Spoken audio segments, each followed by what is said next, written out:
Thank you very much for giving me the floor.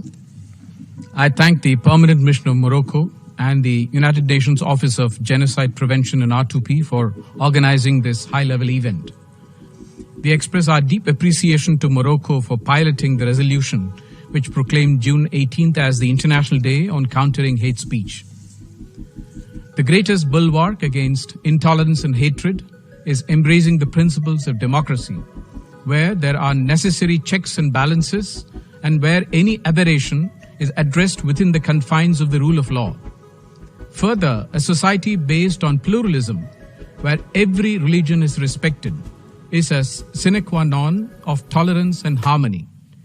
Pluralistic tradition is recognized in the resolution piloted by the UAE and Egypt on the International Day of Human Fraternity.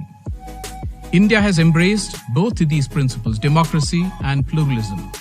And we call on all countries to adhere to these principles to ensure that intolerance is addressed within a constitutional framework. India's multicultural edifice has over centuries made it a safe haven for all those who seek refuge in India, whether the Jewish community or Zoroastrians or Tibetans or from our own neighborhood. It is this underlying strength of our nation that has withstood radicalization and terrorism over time.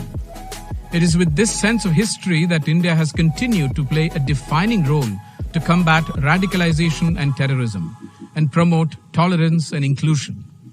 Aberrations are dealt with within our legal framework, and we do not need selective outrage from outsiders, especially when they are self-serving, even communal in nature, and pursuing a divisive agenda. As we have emphasized time and again, combating religiophobia should not be a selective exercise involving only one or two religions, but should apply equally to phobias against non-Abrahamic religions as well. Till this is done, such international days will never achieve their objectives. There cannot be double standards on religiophobias. Education certainly has an important role to play in combating radicalization, violent extremism, and terrorism. India has been the greatest victim of terrorism, especially cross-border terrorism.